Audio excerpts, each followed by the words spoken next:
Hello बच्चों, कैसे हैं आप।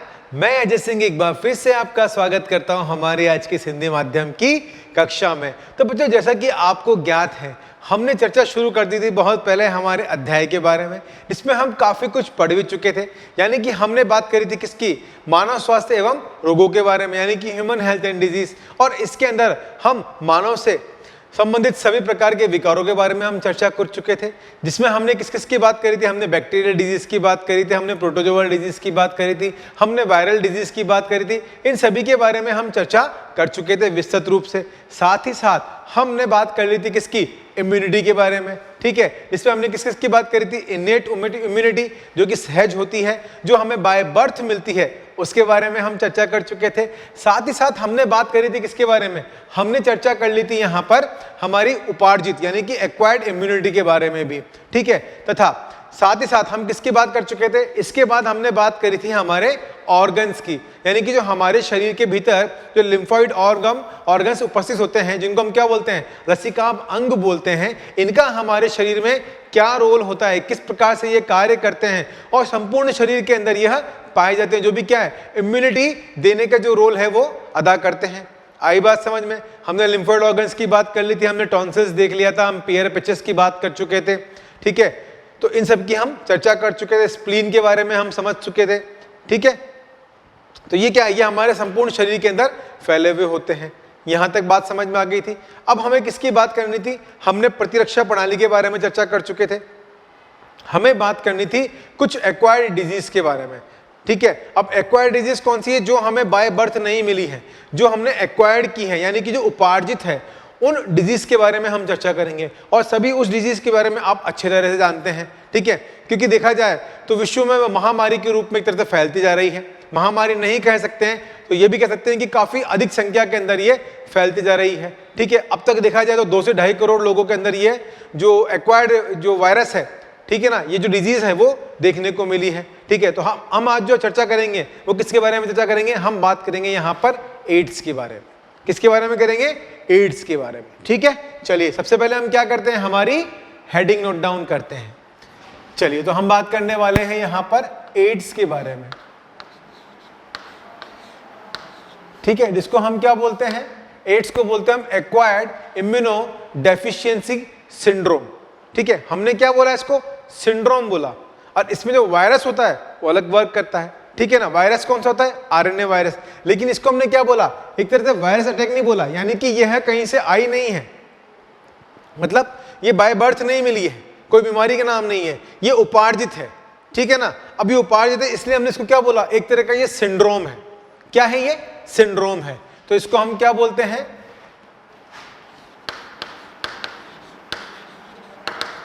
एक्वायर्ड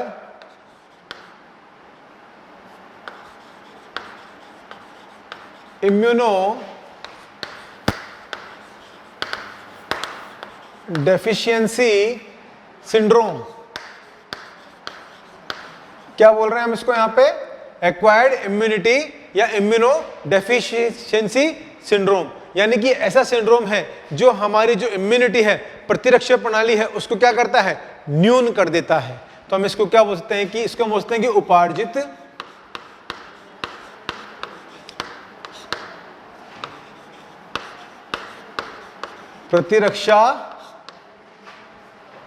प्रतिरक्षा प्रणाली को न्यून करने वाला,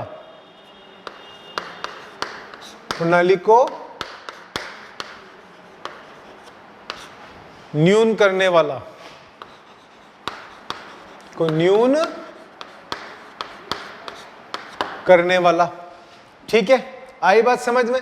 चलिए, अब देखिए उपार्जित रोग है, तो इसको हम क्या बोलते हैं, इसको हम रेट्रोवायरस के नाम से भी जानते हैं। तो हम इसे क्या लिखते हैं कि इसे हम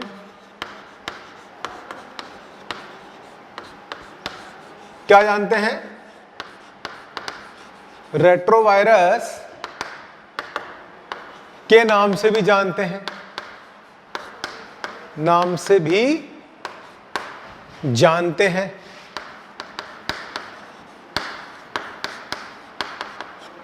आई बात समझ में, किस नाम जानते हैं इसको, हम रेट्रो वायरस के नाम से भी जानते हैं।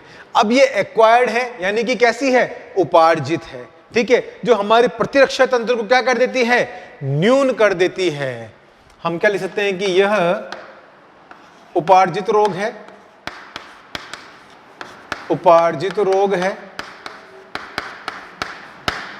जो कि प्रतिरक्षा प्रणाली को क्या करता है, न्यून कर देता है, न्यून कर देता है। ठीक है, अब इसको हमने क्या बोला, सिंड्रोम बोला। यानी कि सिंड्रोम से हमारा क्या मतलब है, सिंड्रोम से हमारा तात्पर्य कि ये कैसा है, सेल मीडिएटेड है। ठीक है, यानी कि कोशिकाओं को इफेक्ट करने वाला है। ठीक, तो इसको हम क्या बोल देंगे, इसको हम बोल देंगे यहां पर कि यह कैसा है, एक सिंड्रोम बोला इसको हमने।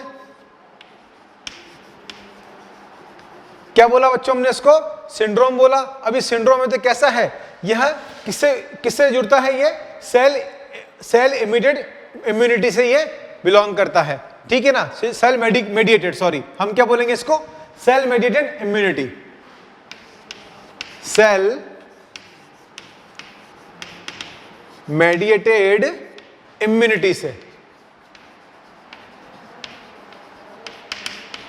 ठीक है, तो ये क्या है, सिंड्रोम है, और ये किससे वह है, संबंधित है, ये सेल मेडिएटेड इम्यूनिटी से यह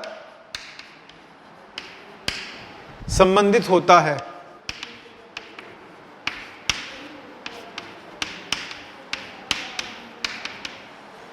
आई बात समझ में? ठीक है, अब देखिए, जब ये हम इसको क्या बोल रहे हैं, सेल मीडिएटेड इम्यूनिटी के लिए संबंधित कर रहे हैं, यानी कि सेल मीडिएटेड है, तो इसका मतलब ये हमारे शरीर की जो कोशिकाएं हैं, जो प्रतिरक्षा प्रणाली की जो कोशिकाएं होती हैं, हेल्पर सेल्स होती हैं, उन पर क्या करता है, ये विपरीत प्रभाव डालता है। ठीक है, तो हमने हमारी प्रतिरक्षा प्रणाली में दो प्रकार की सेल्स के बारे में चर्चा करी थी। एक तो हमारी टी लिम्फोसाइट्स थी, दूसरी हमारी बी लिम्फोसाइट्स थी। आई बात समझ में? तो इसमें क्या होता है, इसमें बेसिकली ये क्या करता है कि जिसमें जो हेल्पर्स होती है, हेल्पर टी सेल्स होती है, उन पे ये अपना इफेक्ट देता है। तो हम क्या लिखते हैं कि यह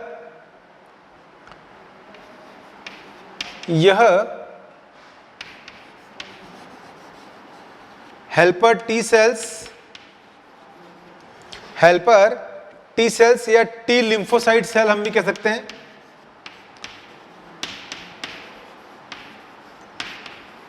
टी लिम्फोसाइट्स, ठीक है ना, को प्रभावित करता है,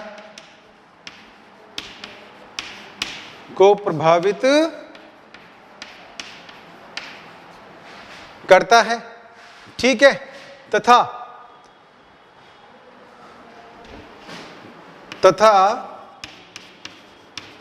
इनकी संख्या को घटाता है, इनकी संख्या को क्या करता है, घटाता है, या हम बोलते हैं कि न्यून करता है, न्यून करता है।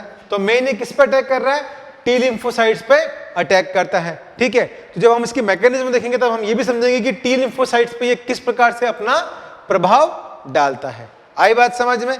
चलिए नेक्स्ट इसके अंदर हम बात करें कि अगर हम इसकी, हमने एक सिंपल पार्ट ले लिया, अगर हम इसकी डिस्कवरी की बात करें तो डिस्कवरी में हम क्या देखेंगे, यानी कि डिस्कवरी मतलब खोज।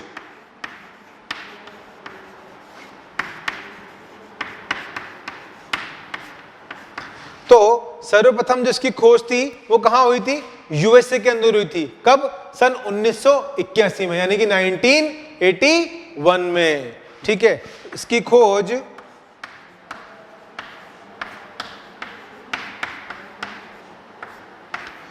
यूएसए में किसमें हुई थी, 1981 में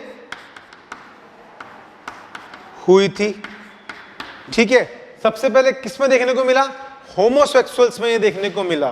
किसमें देखने को मिला, यह सर्वप्रथम किसमें देखने को मिला हमें, यह सर्वप्रथम हमें देखने को जो मिला वो मिला समलैंगिकों में, होमोसेक्सुअल्स में, यानी कि समलैंगिकों में।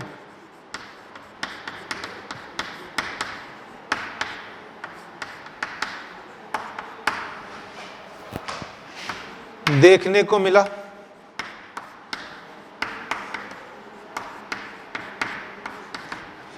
आई बात समझ में?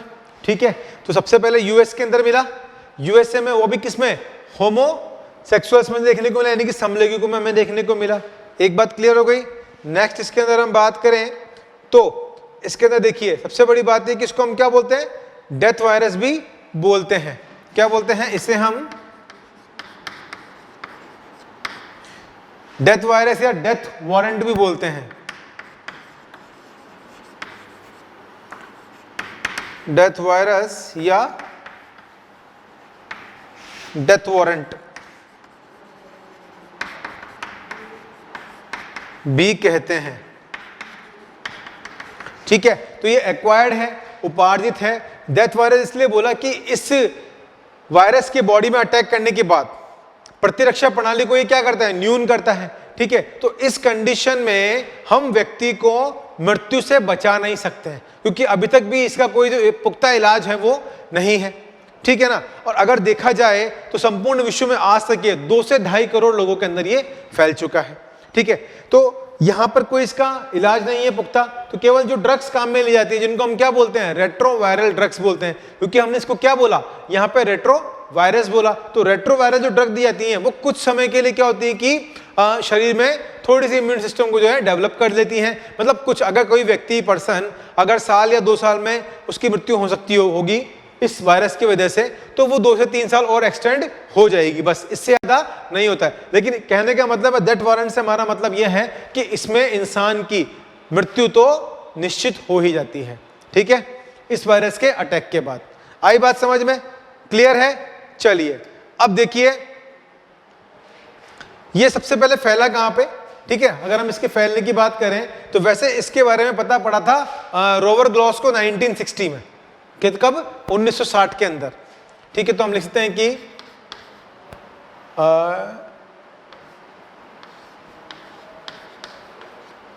हम बात करें तो रूलर गेलो ने, या इसकी खोज हम लिखते हैं कि यह सर्वप्रथम 1960 में देखा गया।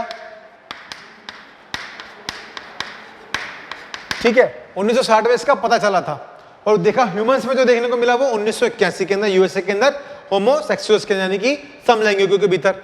ठीक है, 1960 में देखा गया, तथा यह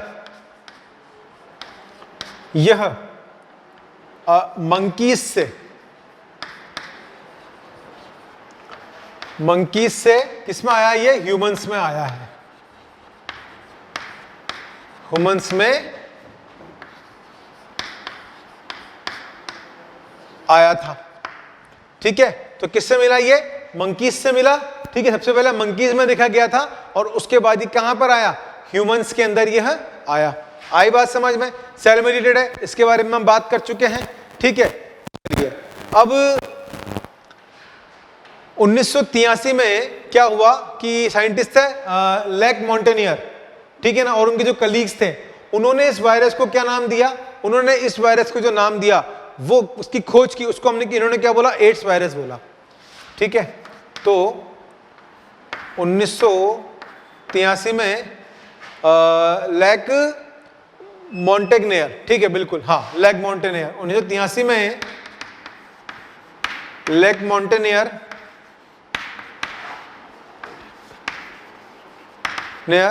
और उनके साथियों ने, यानी कि जो उनके कलीग्स थे, साथियों ने इसका नाम क्या रखा? एड्स वायरस रखा। ठीक है, जो क्या था? एक्वायर्ड इम्यूनो डेफिशिएंसी सिंड्रोम था। ठीक है, जिसकी फुल फॉर्म क्या रखी गई? जिसका मतलब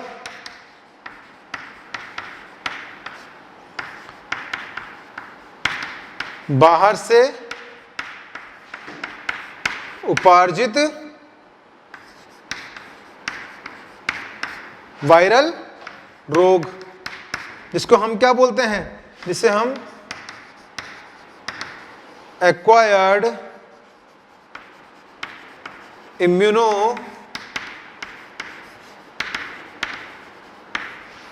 डेफिशिएंसी क्या बोलते हैं, वायरस या सिंड्रोम बोलते हैं। सी वायरस या सिंड्रोम कहते हैं। आई बात समझ में? ठीक है, तो इसको हमने क्या बोला, एक्वायर्ड इम्यूनो डेफिशिएंसी वायरस बोला। क्लियर है? आई बात समझ में यहां तक? चलिए देखिए, सबसे पहले बात करें इसकी खोज किसमें, कहां पर, यूएसए में हुई 1981 में। होमोसेक्सुअल समलिंगी देखने को मिला।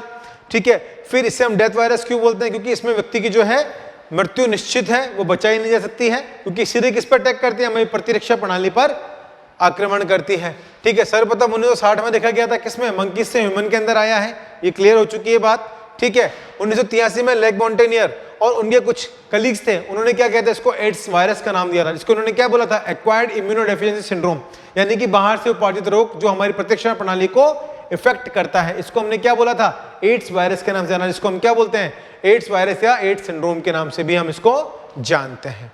आई बात समझ में? क्लियर है यहां तक? चलिए, ये आपने नोट डाउन कर लिया, रेट्रो वायरस है, ये हम चर्चा कर चुके हैं इसके बारे में, मैं इसे रब कर दूं। ठीक है, सेल इमीडिएटेड बोला है इसको हमने। ठीक है, आई बात समझ में?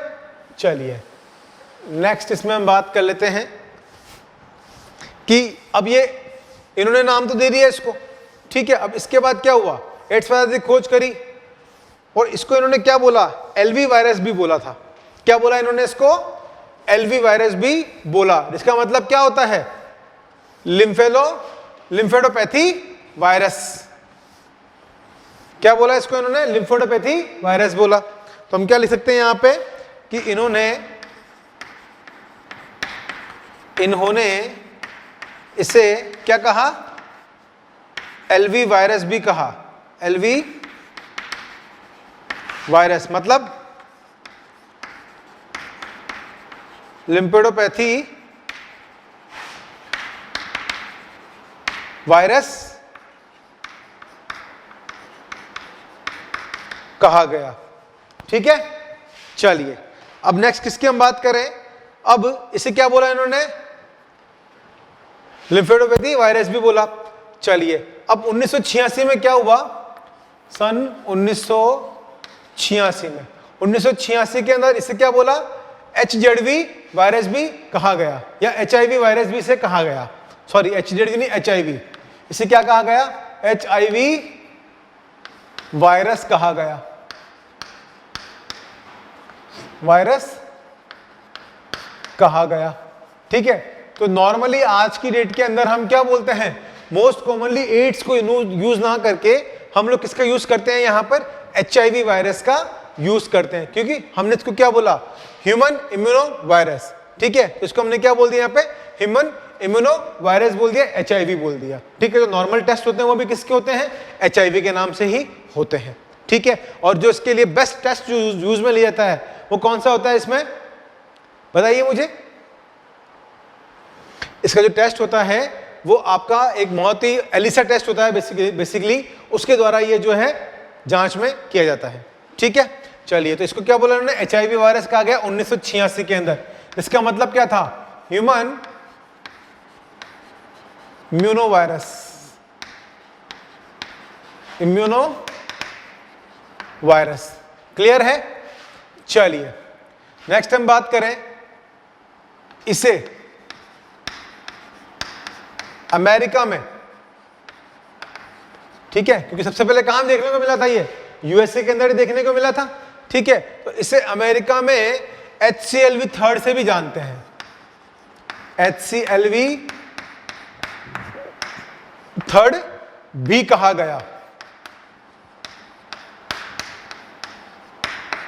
ठीक है, अब HCLV थर्ड का मतलब क्या है, ह्यूमन सेल ल्यूकेमिया वायरस। क्या बोला गया इसको, human cell leukaemia virus third कहा गया। तो इसे क्या कहा गया, इसे human cell leukaemia, human cell leukaemia virus भी कहा गया। ठीक है, human cell leukaemia third virus इसको कहा गया। आई बात समझ में? तो यहां पे तो ये क्या हो गई, कंप्लीट डिस्कवरी थी वो यहां पर एड्स वायरस के बारे में हो गई, एड्स सिंड्रोम के बारे में हो गई। ठीक है, तो सिंड्रोम और वायरस अलग बात हो गई। अब इसके अंदर जो वायरस अटैक कर रहा है वो कौन सा होता है? हम बात करते हैं कि आरएनए वायरस होता है। कैसा होता है? आरएनए वायरस होता है। ठीक है, चलिए सबसे पहले हम किसकी बात कर लें? अब अगर इसमें हम लक्षण की बात कर लें, यानी कि सिम्टम्स या लक्षण,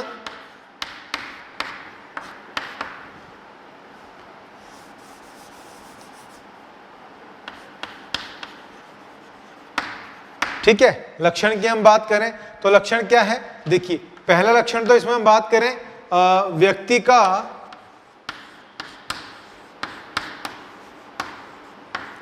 कमजोर होना। ठीक है, पहला तो क्या होगा? व्यक्ति कमजोर होगा। ठीक है, दूसरा आलस होना, व बिना बात ही थकान महसूस होना, थोड़ा सा काम करने में थक जाना, थकान महसूस होना।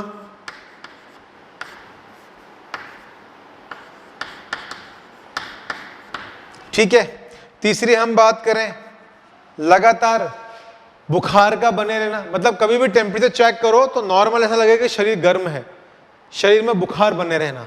ठीक है, तो लगातार शरीर में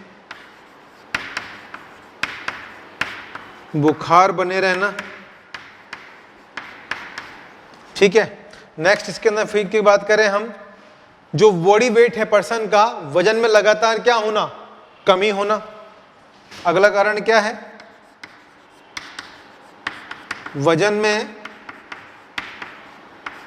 लगातार कमी होना। ठीक है, हमेशा खांसते रहना। ठीक है, हर टाइम मतलब क्या है? हल्की हल्की खांसी बनी रहती है। ठीक है ना, तो हमेशा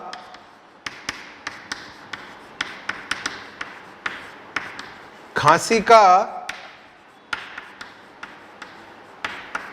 बने रहना। हालांकि ये सब जो सिम्टम्स है आप जानते हैं, क्योंकि टीवी पर भी जो है काफ़ी इसके अवेयरनेस के लिए यहाँ पे एडवर्टाइजमेंट वगैरह आते हैं जो आपने देखे होंगे। जगह जगह नुक्कड़ पे, चौराहों पर क्या होते हैं? पोस्टर्स लगा दिए जाते हैं। ठीक है, तो आपको इसके बारे में नॉलेज है। ठीक है, बेसिक नॉलेज में अगर बात करूं वो आप सबको पता है। ठीक है बच्चों, चलिए नेक्स्ट इसके अंदर हम बात करें शरीर पर रैशेज हो जाना, चकत्ते बन जाना। शरीर पर रैशेज, ठीक है, या चकत्ते बनना, ये भी इसका कारण हो सकता है। और जो लसीका अंग होते हैं उनका फूल जाना, लसीका अंगों का फूल जाना। ठीक है ना, छोटी छोटी मतलब इम्यूनिटी कमजोर रहती है तो हर छोटी चीज में इन्फेक्शन हो जाना, फटाफट से बीमार पड़ जाना, ये सब भी क्या है? इसके लक्षणों में आ जाते हैं। आई बात समझ में? तो यहाँ पर हमने किसकी बात कर ली? हमने जो कंप्लीट यहाँ पे एक जनरल पार्ट देख लिया है इसका। ठीक है, फिर उसके बाद हमने इसकी डिस्कवरी देख ली। भाई ठीक है, 1981 के अंदर कहाँ देखने को मिला था? ये यूएस में देखने को मिला था। ठीक है, और किस में देखने को मिला था? होमोसेक्सुअल्स में देखने को मिला, यानी कि समलैंगिकों के अंदर। उसके बाद जो इसकी डिस्कवरी हुई, वैसे तो 1960 के अंदर ये देख लिया गया था, क्योंकि किसमें से आया था? ये मंकीस में से। ये किसके अंदर आया है? ह्यूमंस के अंदर आया है। ठीक है, चलिए, तो यानी कि ह्यूमन से ही ये वायरस आया है। अगली बात समझ में, सॉरी, और मंकीस से ये वायरस जो है वो ह्यूमन के अंदर ट्रांसफर हुआ है। ठीक, उसके बाद जो है लेग मोंटेग्नेयर है, उनके साथियों ने मिलके इसके साथ रिसर्च करी और 1983 के अंदर क्या कंफर्म कर दिया? इसका नाम एड्स वायरस को इसको यहाँ पे कंफर्म कर दिया, जिसके बारे में हम पढ़ चुके हैं। ठीक है, जिसका मतलब क्या है? बाहर से उपार्जित है, एक्वायर्ड है। तो हमने दो तरीके इम्यूनिटी की बात करी थी यहाँ पे। तो ये क्या, जो ये जो इम्यूनिटी को कमजोर कर रहा है, तो ये क्या एक्वायर्ड है, तो इसलिए हमने क्या बोला इसको, एड्स का फुल फॉर्म क्या हुआ, एक्वायर्ड इम्यूनो डेफिशिएंसी सिंड्रोम। अब सिंड्रोम क्यों बोला हमने इसको, सिंड्रोम हमने इसलिए बोला ये कैसा है, ये सेल मेडिएटेड है, ठीक है, यानी कि कैसा है, एक प्रकार का रेट्रो वायरस है, और इसमें जो दवाइयां काम में ली जाती है उनको हम क्या बोलते हैं, रेट्रोवायरल ड्रग्स बोलते हैं। डेथ वारंट भी हमने इसको बोला, क्यों, क्योंकि इसके अंदर जो व्यक्ति विशेष जिसको हुआ है, ठीक है ना, उसको बचाया नहीं जा सकता है, ठीक है, आई बात समझ में, क्लियर है यहां तक। फिर हमने लक्षण देखे, व्यक्ति का कमजोर होना, आलस होना, थकान होना, शरीर में कमजोरी आना, लगातार शरीर में बुखार का बने रहना, खांसी का बने रहना, लसीका गांठों में सूजन होना, उनका फूल जाना, ठीक है, शरीर पर रैशेज होना, चकत्ते बनना, और छोटी छोटी बात पे क्या है, बीमार पड़ जाना, यानी कि इम्यूनिटी सिस्टम का वीक हो जाना, ये सब क्या है, इसके लक्षण हो जाते हैं। आई बात समझ में, चलिए तो आप इसे नोट डाउन कीजिए। फिर इसके बाद हम किसकी बात करेंगे, हम बात करेंगे इसकी संरचना के बारे में, इसके स्ट्रक्चर के बारे में, ठीक है बच्चों, ठीक है, चलिए नोट डाउन किया आपने, चलिए बहुत अच्छा है। तो हम इसे रब कर देते हैं। अब हम किसकी बात करेंगे, यहां पर हम बात करेंगे इसके स्ट्रक्चर के बारे में, यानी कि इसकी संरचना के बारे में, ठीक है बच्चों। चलिए तो हम यहां पर इसकी संरचना को समझ लेते हैं कि किस प्रकार से जो इसकी संरचना होती है, ठीक है। तो इसकी संरचना कैसी है, देखिए आउटर कवरिंग की अगर हम बात करें तो कैसी होती है, फॉस्फोलिपिड की होती है। आउटर कवरिंग किसकी है, फॉस्फोलिपिड की। बाहरी कोट होता है और एक भीतरी कोट होता है, ठीक है। तो बाहरी कोट को तो हम क्या बोलते हैं, P17, ठीक है, और भीतरी कोट को बोलते हैं हम P24, यानी कि कैसा है, फॉस्फोलिपिड की कोटिंग होती है एक तरह से, ठीक है। आई बात समझ में, यानी कि प्रोटीन की कोटिंग एक तरह से, भीतर की तरफ से भी लिपिड है। चलिए यहां पे हम बात कर लेते हैं इसकी संरचना के बारे में, अर्थात स्ट्रक्चर।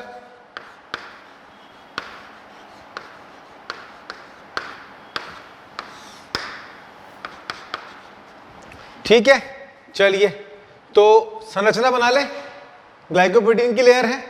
चलिए तो आउटर हम क्या बना लेते हैं, आउटर तो हमने बना ली यहां पे ग्लाइकोप्रोटीन, तो कुछ इस तरह से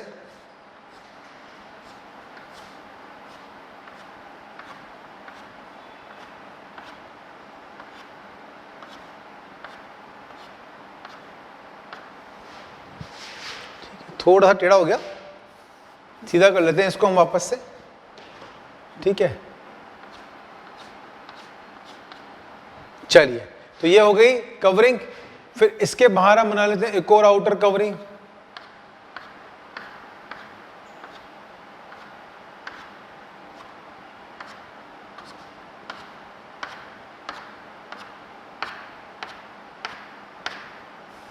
चलिए क्लियर है। तो ये तो कैसे हो गई, हमारी फॉस्फोलिपिड की कवरिंग हो गई, ठीक है ना। अब इसमें क्या होते हैं, स्पाइक्स प्रेजेंट होते हैं, ठीक है, किसके, ग्लाइकोप्रोटीन के क्या होते हैं, स्पाइक्स, ठीक है। तो उन स्पाइक्स की रचना हम कर लेते हैं, स्पाइक्स बना लेते हैं। तो आप सपोज कीजिए कि ये क्या हो गया, एक प्रकार से ये स्पाइक्स हो गए, ठीक है, ये ऐसे स्पाइक्स बना लेते हैं हम। तो यहाँ पे क्या हो गए, ये ऐसे स्पाइक्स प्रेजेंट हो गए,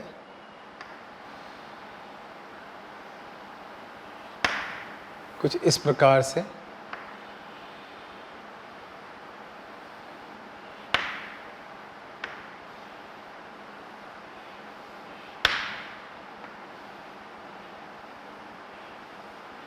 ये स्पाइक्स बना लेते हैं हम।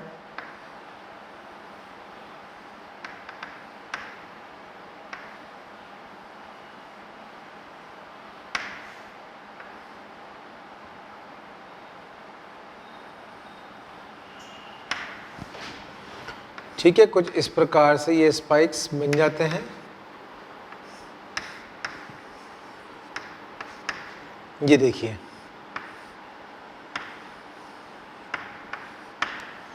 ठीक है, कुछ इस तरह से ये स्पाइक्स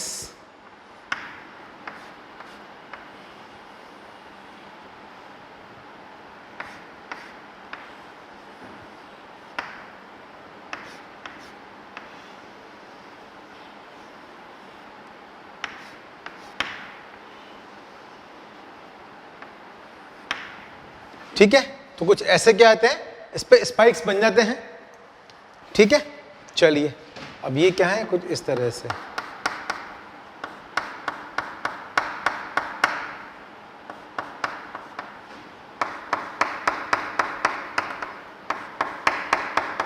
ये देखिए, ये इस तरह से कुछ अटैच हो जाते हैं।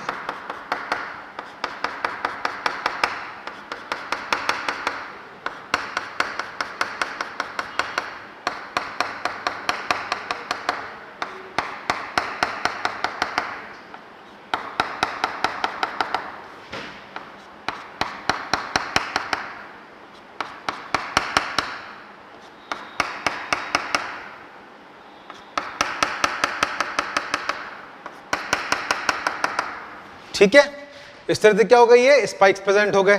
ठीक, अब ये अंदर की तरफ जो इसका भीतरी कोट होता है, ठीक है, भीतरी कोट तो क्या है, अंदर का। अब बाह्य कोट कैसे बनाएंगे हम देखिए इसका बाह्य कोट बनाते हैं।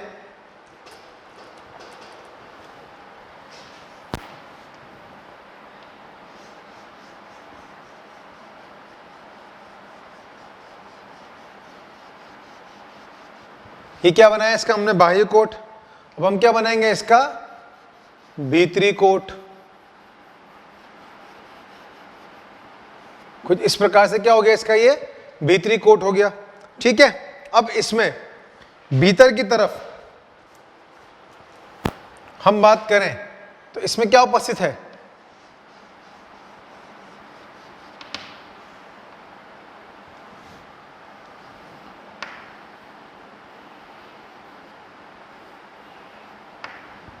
ठीक है,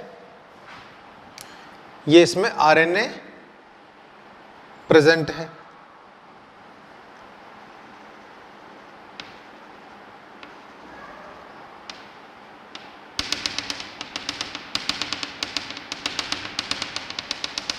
आई बात समझ में, क्लियर है। हम किसका स्ट्रक्चर बना रहे हैं, यहां पे एचआईवी का स्ट्रक्चर बना रहे हैं। अब देखिए, अब हम इसका क्या करें, नामांकन कर लें। ठीक है, तो देखिए ये क्या है, बाहर की जो लेयर है ये क्या है, ग्लाइकोप्रोटीन है। क्या है, ग्लाइकोप्रोटीन है। ठीक है, अब देखिए यहां जो आपको स्ट्रक्चर दिखाई दे रहा है, इसको हमने क्या बोल दिया, ये किसके बने हुए हैं, बेसिकली ग्लाइकोप्रोटीन है। ठीक है, और लेकिन जो बाहरी है, जो बाहरी कवरिंग है वो किसकी बनी हुई है, ये तो हमने ग्लाइकोप्रोटीन, इसको तो हमने ग्लाइकोप्रोटीन बोला। बाहरी कवरिंग जो है ये कवरिंग किसकी बनी हुई है, इसको हम बोल देंगे फॉस्फोलिपिड।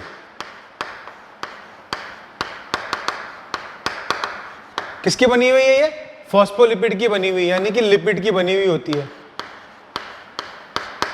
लिपिड की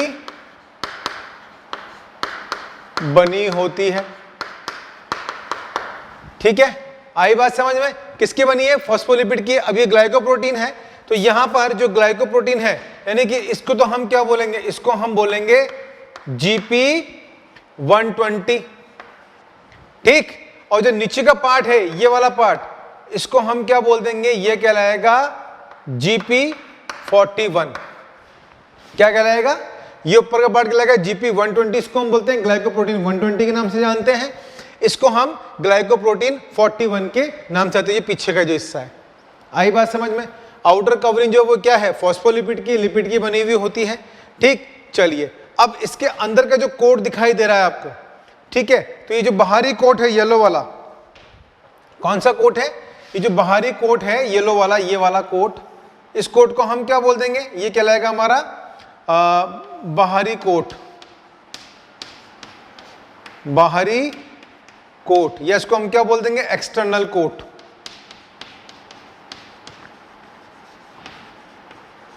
एक्सटर्नल कोट, तो इस बाह्य कोट को हम क्या बोलते हैं, ये कहलाता है P17। क्या कहलाता है, ये P17 कहलाता है। ठीक है, अब अंदर की तरफ कौन सा है, अंदर की तरफ है इसमें इंटरनल कोट। ये जो इंटरनल कोट है, इसको हम क्या कह देंगे, इसको हम बोल देंगे इंटरनल कोट।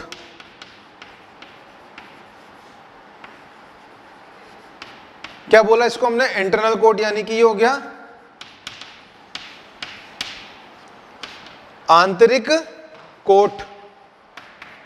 इसको हम क्या बोलेंगे, P P24। आई बात समझ में? क्या बोला इसको हमने? P24 बोल दिया। क्लियर है यहां तक? ठीक है, बाह्य कोट P7 P17 कहलाया और आंतरिक कोट जो है वो P24 कहलाया। ठीक है, अब चलिए, अब देखिए इसमें क्या है, ये दोनों लेयर्स किसकी हैं? बेसिकली ये जो दोनों लेयर आपको दिखाई दे रही हैं, ये किसकी है? लिपिड की लेयर है। ये वाली और ये वाली किसकी है? लिपिड की है। ठीक है, तो हमने इनको लिपिड की लेयर बोल दिया। अब देखिए भीतर की तरफ क्या है? सेंटर में एक रज्जु की फिलामेंट प्रेजेंट है। ये जो सेंटर वाला भाग है इसमें क्या है?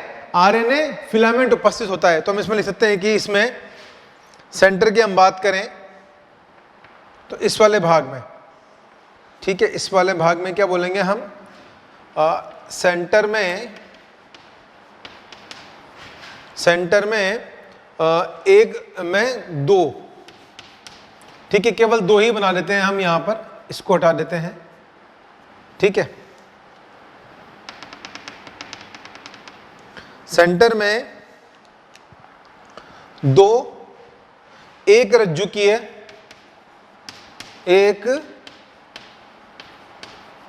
सेंटर में क्या है? यहां पे दो, एक रज्जु की है आरएनए फिलामेंट। आरएनए फिलामेंट क्या होते हैं? उपस्थित होते हैं। क्या है यहां पर? जो है सेंटर में दो, एक रज्जु की आरएनए फिलामेंट इसमें उपस्थित होते हैं। ठीक है, अब ये जो आरएनए उपस्थित है इसमें क्या हुए? जुड़ा हुआ रिवर्स ट्रांसक्रिप्टेज एंजाइम प्रेजेंट होता है। तो आपको दिख रहा है येलो कलर से ये, इसको हम क्या बोलेंगे? ये। ठीक है, तो इसको हम क्या बोल देंगे? इसमें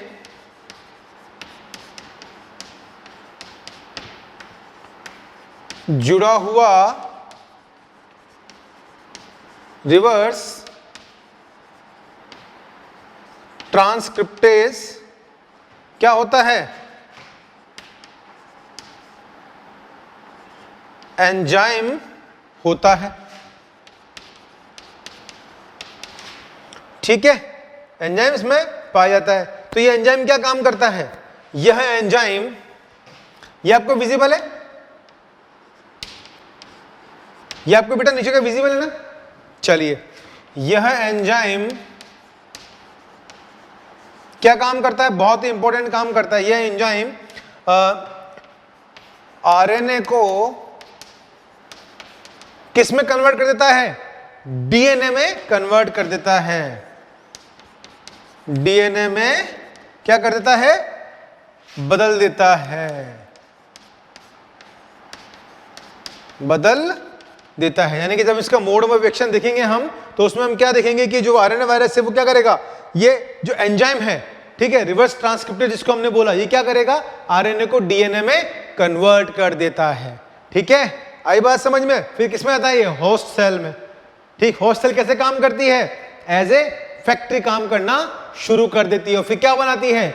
नए आरएनए वायरस बनाती है। तो इसके बारे में भी हम चर्चा करेंगे। ठीक है, आई बात समझ में यहां तक कंप्लीट? तो यहां पे क्या हुआ? आउटर कवरिंग जो थी वो किसकी थी? फॉस्फोलिपिड की थी, इनर और आउटर। ठीक, उसके बाद हमने किसकी बात करी? इसमें क्या स्पिकल्स प्रेजेंट थे। ठीक है, ये स्पिकल्स कैसे हैं? ये ग्लाइकोप्रोटीन के बने हुए, जिनको हमने क्या बोला? बाहरी भाग तो उसका GP120 और इंटरनल GP41 बोला। एक्सटर्नल जो कॉर्ड था उसको हमने क्या बोला? P17 बोला। ठीक है, और इंटरनल कॉर्ड क्या? आंतरिक कॉर्ड वो क्या? P24 का था। और बीच में क्या प्रेजेंट होती हैं? इसमें आरएनए वायरस प्रेजेंट होते हैं। ठीक है, ये जो आरएनए वायरस है सेंटर में, तो इनको क्या बोलते हैं? आरएनए फिलामेंट्स बोलते हैं बेसिकली। तो कैसे होते हैं? एक रज्जु के होते हैं और संख्या में दो उपस्थित होते हैं। आई बात समझ में? इनमें एंजाइम प्रेजेंट होता है जिसको हम क्या बोलते हैं? रिवर्स ट्रांसक्रिप्टेज एंजाइम बोलते हैं। ये एंजाइम है इनके अंदर, ठीक है ना? ये क्या है? रिवर्स ट्रांसक्रिप्टेज एंजाइम होता है। ये रिवर्स ट्रांसक्रिप्शन एंजाइम क्या काम करता है? ये डीएनए को, सॉरी, आरएनए को डीएनए में परिवर्तित करने का कार्य करता है। आई बात समझ में? अब इसके पॉइंट्स को लिख लें हम। चलिए, तो यहां सबसे पहले हम इसके पॉइंट्स को लिख लेते हैं। ये आपने नोट डाउन कर ही लिया है, मैं इसे रब कर देता हूं बच्चों।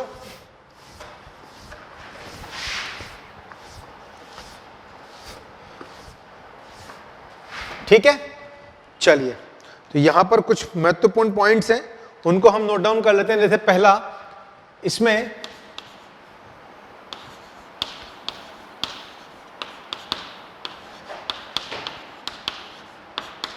बाह्य आवरण किसका बना होता है? फॉस्फोलिपिड का बना हुआ होता है। फॉस्फोलिपिड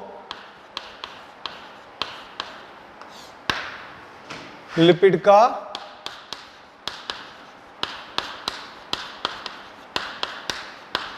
बना होता है, ठीक है। तथा अंतः आवरण भी, ठीक है। इन दोनों आवरणों के मध्य क्या प्रेजेंट होते हैं? स्पाइक्स, प्रोटीन के स्पाइक्स प्रेजेंट होते हैं, के मध्य स्पाइक्स उपस्थित होते हैं, जो कि कैसे होते हैं? ग्लाइकोप्रोटीन के होते हैं, जो कि ग्लाइकोप्रोटीन के बने होते हैं, ठीक है। बाह्य भाग कैसा होता है? GP120 तथा नीचे का भाग कैसा होता है? GP41 कहलाता है। आई बात समझ में? नेक्स्ट इसमें हम बात करें तो अब इसमें क्या है? बाह्य कोट है, उसको हमने क्या बोला? P17 बोला। तो इसमें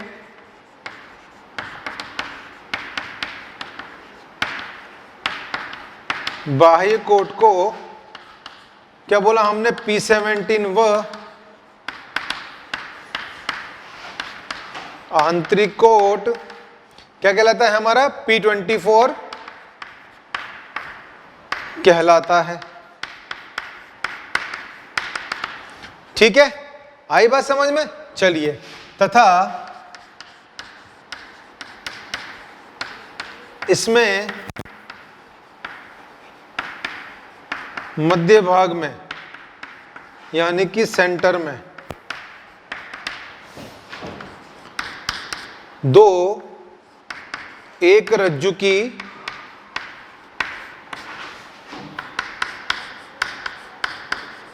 आरएनए फिलामेंट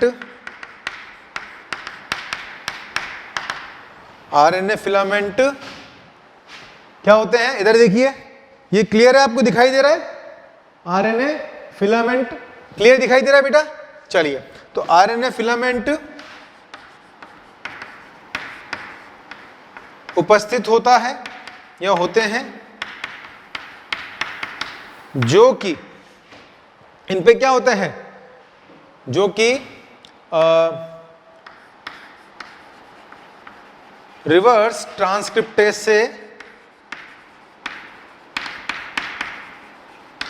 से जुड़े होते हैं, या रिवर्स ट्रांसक्रिप्टेज इनसे जुड़ा होता है,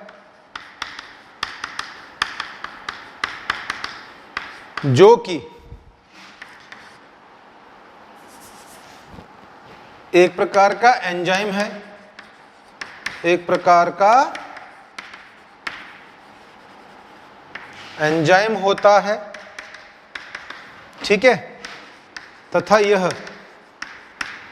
क्या करता है? यह आरएनए को डीएनए में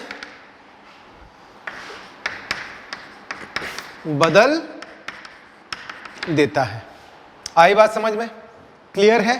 ठीक। तो यहां पे हमने क्या करा? यहां हमने इसके स्ट्रक्चर को समझ लिया, किस तरह से जो है इसके स्ट्रक्चर होता है, और उसके बारे में हमने एक एक लाइन यहां पर लिख ली है, ठीक है। चलिए, आप इसको नोट डाउन कीजिए, फिर हम चर्चा करेंगे किसके बारे में? हम बात करेंगे इसके मोड ऑफ एक्शन के बारे में, कि इसका जो मोड ऑफ एक्शन होता है वो किस प्रकार से होता है। आई बात समझ? नोट डाउन कीजिए, ठीक है बच्चों?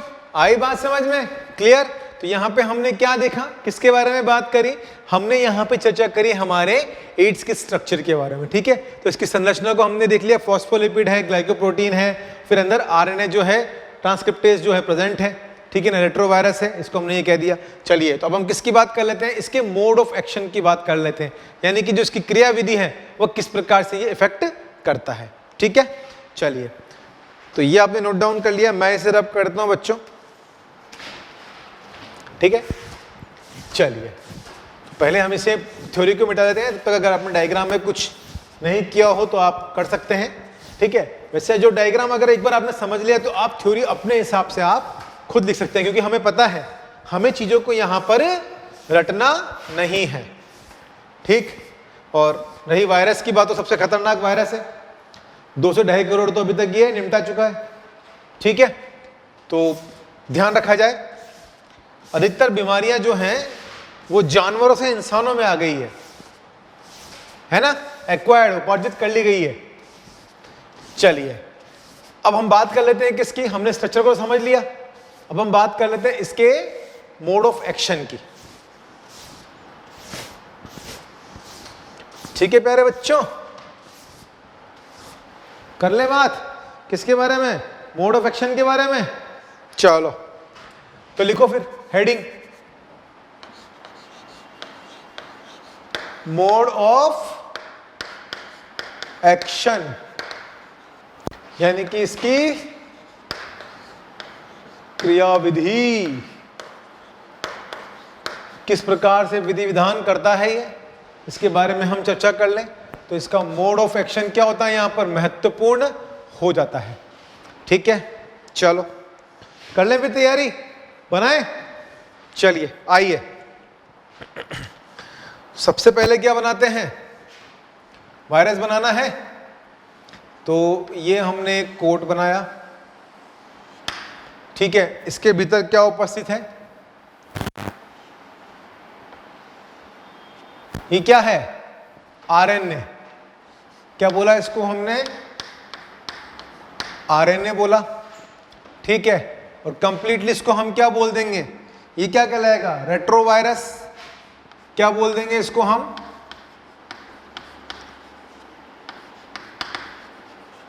रेट्रोवायरस।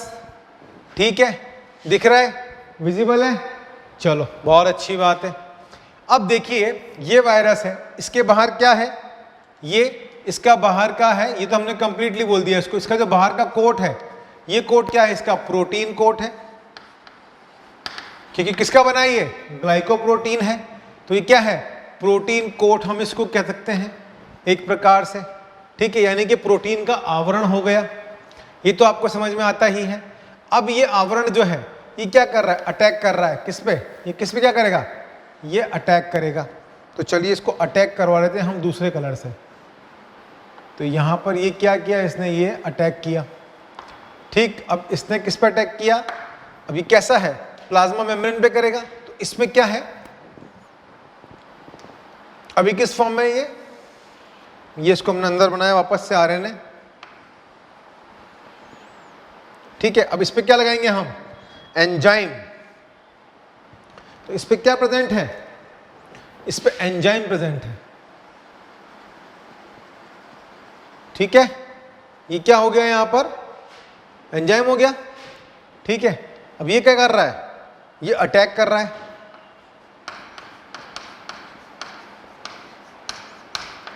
आक्रमण।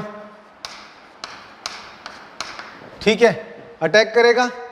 चलिए, और इसमें क्या होता है, जब ये अटैक करता है तो जो इसका प्रोटीन कोट है, कौन अटैक कर रहा है, ये अटैक कर रहा है। ठीक है, अब इसका क्या, ये प्रोटीन कोट है, यह प्रोटीन कोट तो इसका बाहर रह जाता है। तो हम क्या लिखते हैं, यह प्रोटीन कोट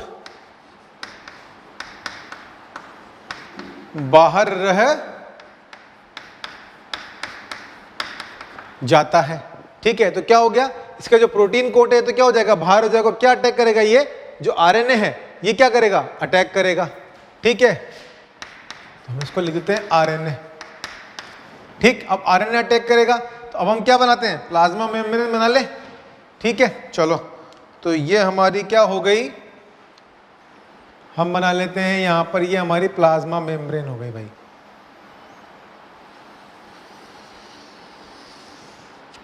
ठीक है, क्या बोल दिया हमने इसको, ये हमारी प्लाज्मा मेम्ब्रेन हो गई,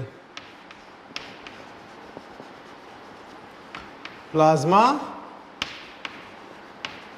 मेम्ब्रेन। ठीक है, आ रही है बात समझ में? चलिए, अब ये प्लाज्मा मेम्ब्रेन हो गई, तो जैसे ही अगर हम बात करें तो बेसिकली है क्या, ये एनिमल सेल है। ठीक है, तो इसको हम क्या बोल देंगे, एनिमल सेल है। अब जो ये एनिमल सेल है बेसिकली अटैक किस पे करेगी, ये मैक्रोफेजेस पे। किस पे, मैक्रोफेजेस। इसको हम क्या बोलते हैं, वृहद भक्षाणु भी बोलते हैं, वृहद भक्षाणु। ठीक है, तो एनिमल सेल है, किस पे अटैक करे सबसे पहले, ये एनिमल सेल में माइक्रोफेजेस पे। आई बात समझ में? ये क्या हो गई, इसकी कंप्लीट प्लाज्मा मेम्ब्रेन हो गई। अब क्या हुआ, ये अंदर की तरफ एंटर हुआ। अब जैसे ये अंदर एंटर हुआ, अटैक किया इसने, तो यहां पर क्या हो रहा है, ये वायरल डीएनए है, तो हम इसको क्या लिखते हैं यहाँ पे, सॉरी वायरल आरएनए है। क्या है ये, वायरल आरएनए भीतर आया। ठीक है, अब ये जो वायरल आरएनए है, इसके पास क्या है, रिवर्स ट्रांसक्रिप्टेज उपस्थित है। ठीक है, कैसा है, रिवर्स ट्रांसक्रिप्टेज है। तो ये क्या करेगा, ये जो रिवर्स ट्रांसक्रिप्टेज है, ये क्या करेगा, इसमें क्या है, ट्रांसक्रिप्टिक एंजाइम प्रेजेंट है, तो हम इसको क्या लिख देंगे, रिवर्स ट्रांसक्रिप्शन। ठीक है, और इसके पास क्या प्रेजेंट है, रिवर्स ट्रांसक्रिप्टेज, है ना, रिवर्स ट्रांसक्रिप्टेज एंजाइम है, टेज एंजाइम। आई बात समझ में? क्या है इसके पास, रिवर्स ट्रांसक्रिप्टेज एंजाइम है। तो ये क्या कर रहा है, ये बेसिकली जो आरएनए है इसको किस में कन्वर्ट कर रहा है, ये कन्वर्ट कर रहा है इसको डीएनए में। किस में कन्वर्ट कर रहा है इसको, डीएनए में। ये वायरल आरएनए है, इसको इसने किस में कन्वर्ट कर दिया, इसको इसने कन्वर्ट कर दिया, हम लिख देते हैं यहां पर वायरल डीएनए में। किस में कर दिया इसको, इसने वायरल डीएनए में कन्वर्ट कर दिया, यानी कि वायरल आरएनए को इस रिवर्स ट्रांसक्रिप्टेज ने वायरल डीएनए के अंदर कन्वर्ट कर दिया। ठीक है, अब ये वायरल डीएनए क्या करेगा, अब ये वायरल डीएनए क्या है, इनकॉर्पोरेटेड है। ठीक है ना, हम क्या बोलते हैं इसको, इनकॉर्पोरेटेड बोल सकते हैं। ठीक, तो ये कैसा है, ये क्या करेगा, इनकॉर्पोरेट किया जाएगा, होस्ट सेल में जाएगा, तो हम कॉल लिखते हैं इसको इनकॉर्पोरेटेड इन होस्ट सेल। ठीक है, तो किस में जाएगा ये, इनकॉर्पोरेटेड इन होस्ट सेल में, या होस्ट जीनोम बोल सकते हैं, होस्ट सेल या होस्ट जीनोम। ठीक है, होस्ट जीनोम में जा रहा है, क्या बोल दिया इसको हमने, होस्ट जीनोम बोल दिया। क्लियर? अब जो ये होस्ट जीनोम है बेसिकली क्या करेगा, ये जाएगा और अटैक करेगा। तो ये क्या है, यहां पर ये होस्ट है। ठीक है, इसमें क्या है, इसमें इसका डीएनए है। ठीक, अब ये क्या हो गया, ये क्या करेगा, ये डीएनए इसमें एंटर जाएगा होस्ट सेल के अंदर। अब ये जो होस्ट सेल है ये क्या करेगी, एक तरह से पगला जाएगी। पगलेगा मतलब कैसे, कि इसके अंदर देखिए ये प्रोटीन कोड है तो बाहर रह गया, यहां वायरल डीएनए था, अंदर एंटर किया, जैसे अंदर सेल के अंदर एंटर हुआ प्लाज्मा मेम्ब्रेन को क्रॉस करके, तो इसके पास क्या है, रिवर्स ट्रांसक्रिप्टेज एंजाइम है। जब ये रिवर्स ट्रांसक्रिप्टेज एंजाइम है तो ये क्या करेगा, इसको कन्वर्ट कर देगा डीएनए के अंदर। अब ये कैसा बन गया, डीएनए बन गया। ये कहां जाएगा, इस होस्ट सेल के अंदर इनकॉर्पोरेटेड होगा। ये होस्ट सेल इसको अपना समझ बैठेगी, यानी कि इसको क्या लगेगा, अरे ये तो अपने घर वाला ही है, इसको अंदर आ जाने दो। ठीक है, अब जैसे ही वायरल डीएनए इसके अंदर गया तो ये एज ए किसके तरह काम करना शुरू कर देगा, ये इसको अपना समझ लेगा। और अपना समझने के बाद क्या होगा, क्या हो गया, ये भी इन्फेक्ट हो गया। ठीक, अपना समझ चुका है, तो अब ये जो है ये क्या करेगा, नए वायरल आरएनए को जन्म देगा, यानी कि एज ए फैक्ट्री की तरह यह होस्ट जो है वो काम करना शुरू कर देगा।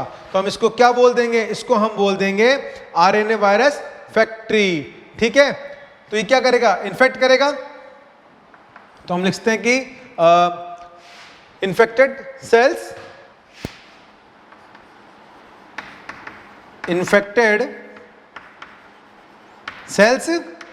बनना शुरू हो जाएंगी, ठीक है ना, इन्फेक्टेड सेल्स बनना, ठीक है। और ये कैसे करेगा, एक्ट एज अ किस तरह से काम करना शुरू कर देगा, एक्ट एज मतलब फैक्ट्री ऑफ HIV की काम करेगा, act as a factory of HIV। क्योंकि होगा क्या, यहां पर जो है नए जो RNA है, न्यू वायरल RNA, ठीक है ना, वो बनना शुरू हो जाएंगे। तो यहां पे क्या बन जाएगा, यहां बन जाएगा न्यू वायरल RNA। अब देखिए ये जो न्यू वायरल RNA है ये कैसा बनेगा, कुछ इस प्रकार से, ठीक है। कैसा बन गया, ये न्यू वायरल RNA बन गया। अब जो ये न्यू वायरल RNA बना है, ठीक, ये क्या करेगा, अटैक करेगा किसके ऊपर, दूसरे सेल्स के ऊपर, ठीक है। तो जैसे मान लीजिए अब ये RNA वायरस बन गया, ठीक है, मल्टीपल RNA वायरस बन गए, ठीक है। ये देखिए ये मल्टीपल RNA वायरस यहाँ पे विद प्रोटीन कोट, ठीक है, ये बनने शुरू हो गए, ठीक। तो यहाँ पे किसकी वजह से हुआ, ये जो होस्ट था इसने क्या किया, नए यहाँ पर जो वायरल RNA तो उनको बनाना शुरू कर दिया। अब जो ये न्यू वायरल RNA है, न्यू वायरल RNA, ठीक है, ये क्या करेगा, ये किसी और जो सेल है उसको क्या करेगा, अटैक करेगा। अभी क्या करेगा, अटैक कर रहा है, इधर देखिए आप, अटैक कर रहा है किसके ऊपर, अटैक ऑन अदर सेल, ठीक है ना, अन्य कोशिका, ठीक है, अटैक करेगा किस पे, अन्य कोशिका पे। अब ये जो अन्य कोशिका है ये क्या है, क्या हो जाएगी, ये अन्य कोशिका कौन सी हो जाएगी, हमारी हेल्पर सेल्स हो जाएगी। कौन सी हो जाएगी, हेल्पर सेल्स, जिनको हम क्या बोलते हैं, टी लिम्फोसाइट्स बोलते हैं। क्या बोलते हैं, टी लिम्फोसाइट्स। और ये जो है ये क्या है, एक तरह से इसको बोलते हैं हम, तो ये वायरस के पार्टिकल्स हैं। इनको क्या बोल दिया हमने, ये कहलाए वायरस के पार्टिकल्स, वायरस के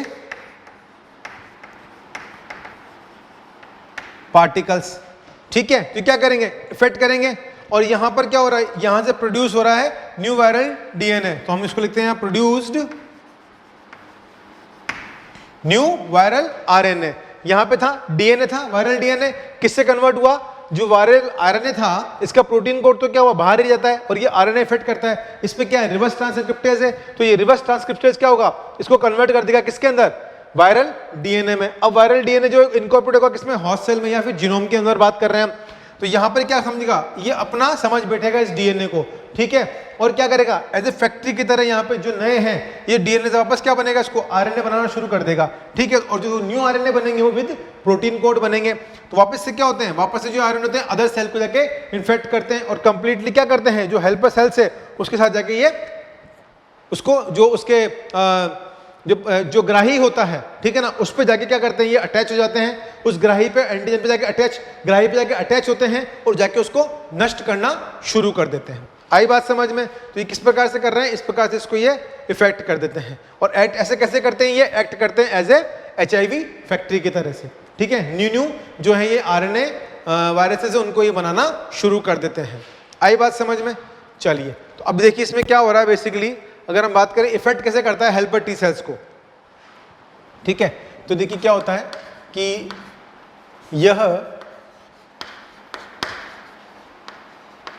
मुख्यतः हमारे शरीर में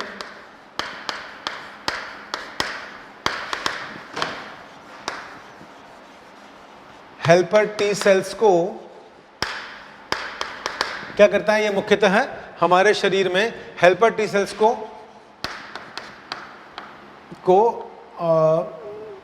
हेल्पर टी सेल्स को नष्ट करता है, नष्ट करता है, ठीक है। अब ये नष्ट कैसे करता है उस चीज को मैं आपको बताता हूं, ठीक है। सपोज कीजिए कि आप, ये क्या है, एक हेल्पर टी सेल है, और इस पे क्या उपस्थित है, इस पे उपस्थित है इसका ये एक ग्राही। ये क्या है, इसको हमने बोल दिया ग्राही, ठीक है। और ये क्या है, हमारी टी लिम्फोसाइट्स है।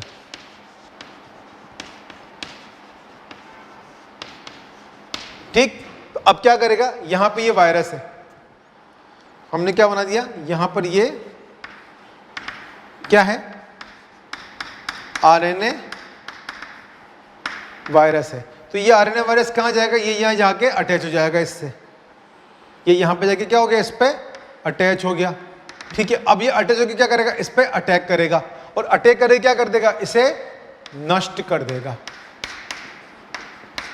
इसे नष्ट कर देगा, ठीक है। अब जब ये इसको नष्ट कर देगा तो उस कंडीशन में क्या होगा, टी लिम्फोसाइट इफेक्टेड हो गई। अब ये टी लिम्फोसाइट क्या करेगी, यह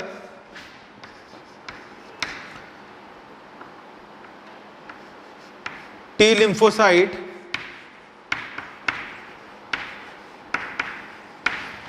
ठीक है, ये टी लिम्फोसाइट बी लिम्फोसाइट्स को, हमने पढ़ा था प्रतिरक्षा प्रणाली में भाई टी लिम्फोसाइट्स होती है, ठीक है, और बी लिम्फोसाइट्स होती है। तो जब टी लिम्फोसाइट्स इफेक्टेड हो जाती हैं तो ये टी लिम्फोसाइट बी लिम्फोसाइट्स को प्रतिरक्षा प्रणाली हेतु, प्रतिरक्षा प्रणाली हेतु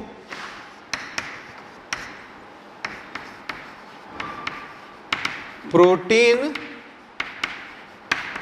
बनाने के लिए प्रेरित नहीं कर पाती हैं, के लिए प्रेरित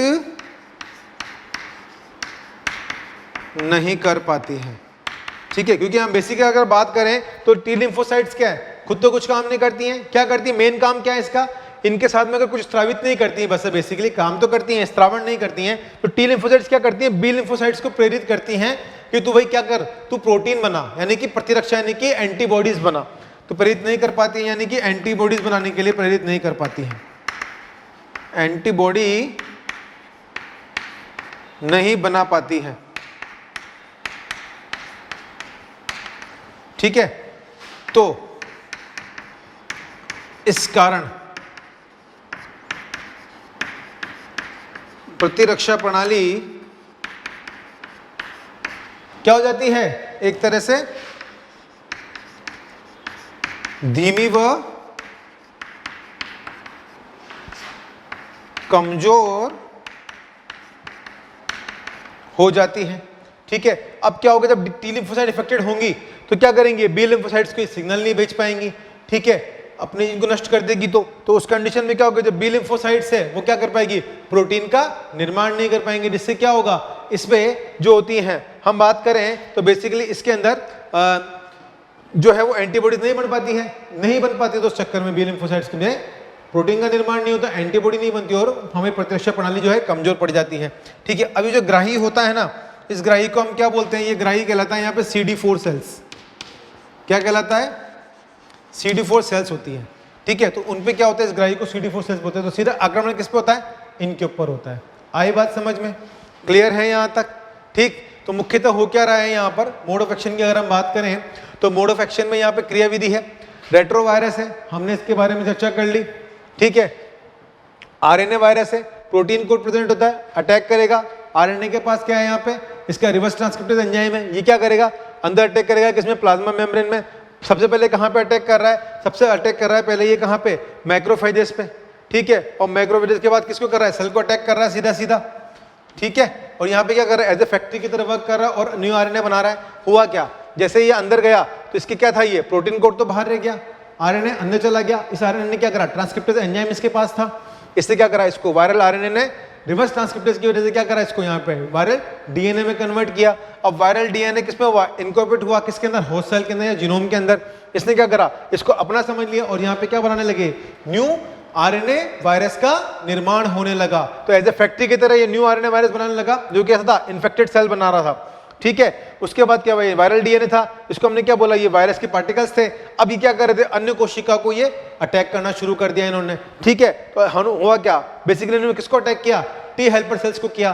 टी हेल्पर सेल्स क्या है, हमने बेसिक बात करी थी कि हमारे इम्यून सिस्टम का पार्ट होती है टी हेल्पर सेल्स और बी हेल्पर सेल्स, ठीक है, दोनों हैं। तो टी हेल्पर सेल्स क्या करती है, किसी प्रकार को कोई स्त्रावण नहीं करती है, लेकिन ये बी सेल्स को क्या करती है, एनकरेज करती है किस चीज के लिए कि भाई तो प्रोटीन का निर्माण का, यानी कि एंटीबॉडी डेवलपमेंट के लिए उसको एनकरेज करती है। तो उस कंडीशन में क्या होगा, यहाँ पे जो लिम्फोसाइट्स है, टी लिम्फोसाइट इफेक्ट हो रही है, टी लिम्फोसाइट्स पे क्या होता है, खुद का ग्राही होता है, CD4 सेल्स होती है, ये जाके उस पर अटैक करता है और उसको नष्ट करता है। जब लिम्फोसाइट इफेक्टेड होती हैं तो वह बी लिम्फोसाइट्स को क्या कर पाती हैं, प्रेरित नहीं कर पाती हैं एंटीबॉडी बनाने के लिए, ठीक है। तो उससे क्या होता है कि जो प्रतिरक्षा प्रणाली है वह कमजोर पड़ जाती है और जो व्यक्ति है उसमें इम्यून डेफिशिएंसी आना शुरू हो जाता है।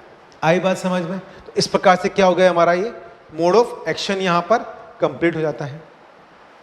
क्लियर बात, ठीक है। अब हम कारण पढ़ें इसके कि किस कारण की वजह से जो है ये वायरस व्यक्ति के शरीर में आ सकता है, उसके बारे में हम बात कर लें, ठीक है। पहला चीज तो अगर देखो, आपको पता है कि जो सिंपल ब्लड ट्रांसफ्यूजन होता है, जब किसी संक्रमित व्यक्ति का रक्त अगर किसी स्वस्थ व्यक्ति के चढ़ा दिया जाए ब्लड ट्रांसफ्यूजन के टाइम, तो उस दौरान उसको क्या हो सकता है, यहाँ पर जो है ये रोग फैल सकता है। दूसरा हम बात करें कि कोई माता है, उसको अगर ये बीमारी है तो उसके प्लेसेंटा से बच्चा कनेक्ट होता है, ठीक है। तो उस दौरान भी क्या होता है कि वह जो बच्चा है वह इन्फेक्टेड हो सकता है इस वायरस से। तीसरी हम बात करें इसमें ड्रग अब्यूज की वजह से, तो ड्रग अब्यूज में क्या होता है कि कई लोग होते हैं जो एक ही निडल से या सुई से क्या करते हैं कि ड्रग्स ले लेते हैं, तो उनमें भी इफेक्ट होता है कि अगर उनमें से 100 में से कोई अगर 5 जने कहीं बैठे हैं तो 5 में से अगर कोई एक भी इन्फेक्ट होता है वो उन चारों को भी इन्फेक्ट कर सकता है, यानी कि ब्लड के कॉन्टेक्ट में आने पर, ठीक है। तीसरी हम बात करें संक्रमित सुई से, मान लीजिए किसी ने कोई संक्रमित व्यक्ति है, उसके आपने इंजेक्शन लगाया, अब गलती से हुआ कि वही संक्रमित सुई जो है वो किसी और व्यक्ति के लग जाती है, ठीक है ना। तो जब किसी और व्यक्ति के वो लग जाती है तो उस कंडीशन में भी क्या हो रहा है यहाँ पर कि वो उसको इन्फेक्ट कर सकती है, क्योंकि अगर वो व्यक्ति एड्स से पीड़ित हुआ तो, ठीक है। पहली चीज ये हो गई। इसके बाद हम बात करें किसकी, नेक्स्ट हम बात करें कि असुरक्षित यौन संबंध, ठीक है। अगर कोई बंदा इन्फेक्टेड है और उसने कई लोगों के साथ में सेक्सुअल एक्टिविटी परफॉर्म कर ली, ठीक है, तो उस चांसेस में भी क्या होता है कि यह सेक्सुअल एक्टिविटी के थ्रू भी ये है एक व्यक्ति से दूसरे व्यक्ति के अंदर प्रवेश कर सकता है, अगर वो व्यक्ति पहले से इस वायरस से पीड़ित हो तो, ठीक है। एक अंग प्रत्यारोपण की विधि होती है, जब अंग प्रत्यारोपण करा जाता है तो जिस व्यक्ति का अंग प्रत्यारोपण किया जा रहा है और जिस व्यक्ति से लिया जा रहा है तो दोनों के टेस्ट कराया जाता है, भाई इनमें से किसी को कोई इफेक्टेड तो नहीं है, ठीक है। अब जिससे अंग लिया जा रहा है तो उसका ब्लड टेस्ट किया जाता है, ठीक है, और इस वायरस की उपस्थिति अनुपस्थिति को एलिसा टेस्ट के द्वारा चेक किया जाता है। अगर उसमें ये प्रेजेंस पाई जाती है तो उस जिस व्यक्ति को डोनेट किया हुआ है, अगर बिना ब्लड चेक करे हमने ये टेस्टिंग किए बिना अगर लगा दिया तो क्या होगा कि अंग प्रत्यारोपण भी फेल हो सकता है। दूसरी बात, वो व्यक्ति एड्स से पीड़ित हो सकता है। आई बात समझ में? दूसरी चीज अगर हम बात करें आज की डेट में जो इंसेमिनेशन के केसेस होते हैं, सेमिनल इंसेमिनेशन की हम बात करें, जो स्पर्म्स होते हैं उनको जब इंसर्ट किया जाता है, ठीक है ना, तो उस व्यक्ति में उसमें भी ये चेक किया जाता है कि व्यक्ति विशेष जो है जिससे स्पर्म लिया हुआ है कहीं वो एड्स से पीड़ित तो नहीं है। तो उस चांसेस में भी क्या होता है कि यहाँ पर जो है एड्स के फैलने के लक्षण हमें दिखाई दे जाते हैं। आई बात समझ में? क्लियर है? तो यहाँ पे हमने क्या देख लिया, मोड्स ऑफ एक्शन भी हमने यहाँ पर समझ लिया, ठीक है। आप इसे नोट डाउन कीजिए, फिर हम बात करते हैं कुछ और महत्वपूर्ण बिंदुओं के बारे में, ठीक है बच्चों। तो मोड ऑफ एक्शन भी हमने समझ लिया। चलिए अब हम बात कर लेते हैं किसके बारे में, हम बात कर लेते हैं इसके इंक्यूबेशन पीरियड के बारे में, ठीक है। चलिए, तो अब इंक्यूबेशन पीरियड से हमारा तात्पर्य क्या है? इंक्यूबेशन पीरियड से हमारा तात्पर्य है कि एकदम से जब भी कोई किसी को ये इफेक्ट करता है तो क्या होता है, लक्षण को दिखाता नहीं है, ठीक है। तो इसका जो इंक्यूबेशन पीरियड होता है वह कई महीनों से लेकर कई वर्षों तक का हो सकता है, ठीक है। अगर मान लीजिए कोई व्यक्ति विशेष इससे अगर इन्फेक्ट होता है तो वो नॉर्मल व्यक्ति की तरह ही ट्रीट करता है, ठीक है, क्योंकि उसमें जो ये सिम्टम्स हैं वो एकदम से नहीं आते हैं। आई बात समझ में? इसको हमने क्या बोल दिया, इंक्यूबेशन पीरियड बोल देते हैं। इसको हम बोलते हैं इंक्यूबेशन पीरियड, ठीक। चलिए, इसमें लक्षण कुछ महीनों से लेकर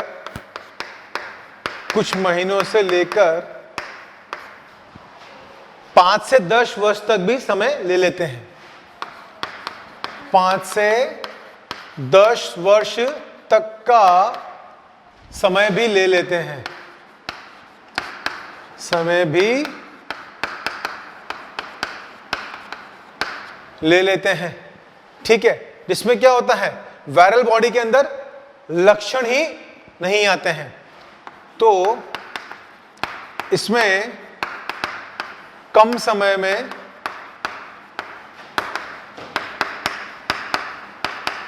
लक्षण नहीं आते हैं।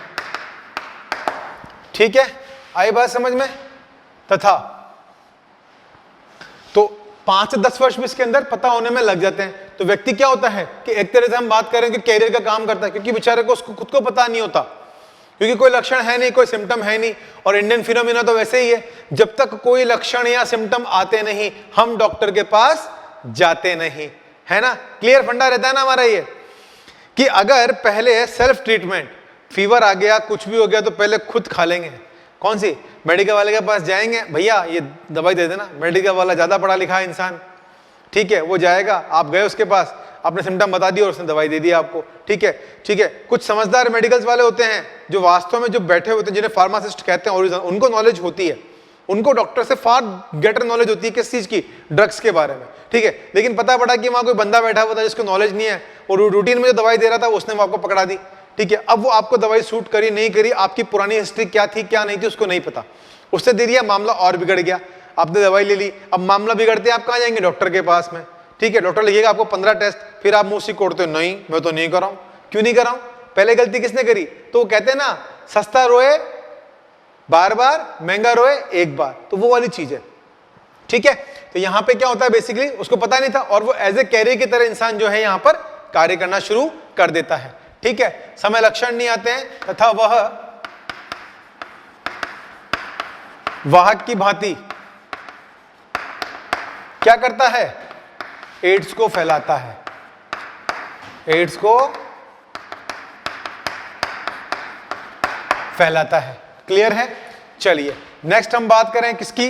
इसके निदान के बारे में बात करें। नहीं, पहले हम इसके बात करेंगे टेस्ट की। ठीक है, इसका टेस्ट की हम बात करें तो टेस्ट क्या होता है? अभी हमने बात करी थी, इसका जो टेस्ट होता है वो किसका होता है? एलिसा टेस्ट होता है। कौन सा टेस्ट होता है? एलिसा। क्या बोलते हैं इसको? एलिसा टेस्ट बोलते हैं। अब इस एलिसा टेस्ट में क्या होता है? इस टेस्ट की फुल फॉर्म होती है एंजाइम लिंक्ड